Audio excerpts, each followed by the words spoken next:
Moi, je pense que la spécificité de la période actuelle, la période que nous vivons, c'est ce que je pourrais appeler la fin de l'évidence démocratique.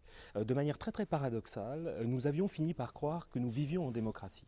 Ce régime inventé à la fin du XVIIIe siècle contre la démocratie, déléguant le pouvoir véritable d'agir à un groupe de représentants, avait fini par s'identifier à la démocratie. Or, j'ai le sentiment aujourd'hui que, en quelque sorte, les masques tombent et que l'on découvre que nous ne sommes pas et nous sommes de moins en moins en démocratie. Alors pourquoi ? Parce qu'aujourd'hui, on assiste à un dessaisissement du pouvoir politique qui est transféré à des agences, à des pouvoirs qui sont non seulement opaques, difficiles à comprendre, mais en plus insaisissables, sur lesquels le citoyen n'a absolument aucune prise.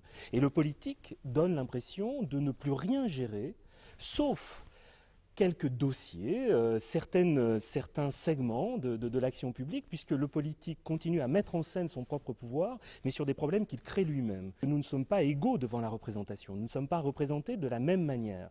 Je suis frappé que la thématique du 1% contre les 99%, ou la notion même d'oligarchie, qui est en train de s'imposer dans le discours politique tout doucement, est en train de traduire cette inégalité de représentation.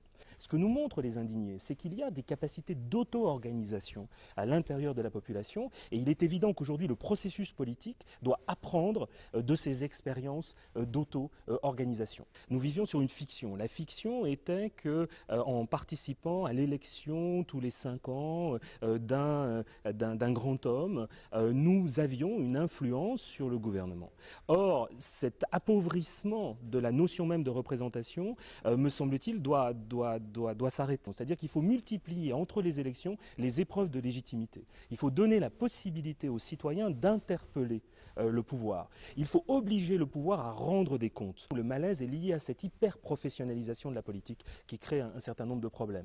Donc n'oublions pas la représentation constitutionnelle, la réforme constitutionnelle qui me paraît tout à fait importante. L'Islande, qu'a-t-elle fait au moment de la crise? Elle a pensé un dispositif constituant dans lequel une assemblée de citoyens tirés au sort à élaborer des projets, à essayer de définir des perspectives qui ont été reprises par un groupe de citoyens ordinaires élus, c'est-à-dire qu'on s'est débarrassé des représentants.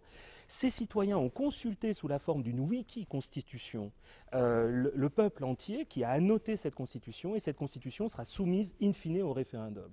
Ce mélange de démocratie participative, de débat public approfondi et de démocratie directe qui laisse à chacun la possibilité de peser sur le processus me paraît aller dans le bon sens.